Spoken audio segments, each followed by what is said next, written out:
एक छोटे से शहर में आरव नाम का एक लड़का रहता था। पढ़ाई के लिए वह शहर से दूर एक पुराने किराए के घर में रहने लगा। घर बहुत सस्ता था, लेकिन थोड़ा पुराना और सुनसान था। घर के कमरे में एक पुराना बड़ा आईना लगा हुआ था। मकान मालिक ने कहा था कि यह आईना बहुत पुराना है और इसे हटाना मत। पहले दिन सब कुछ सामान्य था। आरव ने कमरा साफ किया, खाना खाया और सो गया।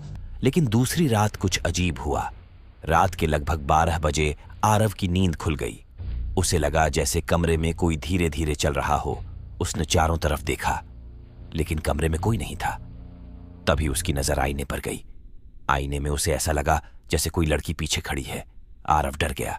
उसने तुरंत पीछे मुड़कर देखा, लेकिन पीछे कोई नहीं था। उसने फिर आईने में देखा, अब वहां भी कोई नहीं था। आरव ने सोचा शायद उसे भ्रम हुआ होगा, लेकिन तीसरी रात फिर वही हुआ। इस बार आईने में लड़की थोड़ी साफ दिखाई दी। उसके लंबे बाल थे और चेहरा बहुत उदास था। आरव का दिल जोर जोर से धड़कने लगा। वह धीरे धीरे आईने के पास गया और बोला, तुम कौन हो? कुछ सेकंड तक बिल्कुल सन्नाटा रहा। फिर अचानक आईने के अंदर से धीमी आवाज आई, मुझे यहां से बाहर निकालो। आरव डर के मारे पीछे हट गया। उसके हाथ पैर कांपने लगे। अगले दिन उसने मकान मालिक से उस आईने के बारे में पूछा।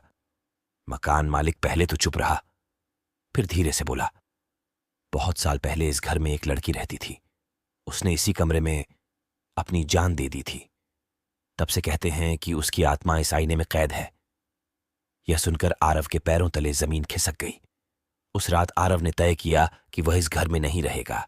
लेकिन जैसे ही उसने बैग उठाया, कमरे का दरवाजा अपने आप धड़ाम से बंद हो गया। कमरे की लाइट बार बार जलने बुझने लगी और अचानक आईने में वही लड़की फिर दिखाई दी। इस बार उसका चेहरा बहुत डरावना था। वह धीरे धीरे आईने के अंदर से बाहर आने लगी। आरव चीखने लगा। अचानक आईना जोर से टूट गया।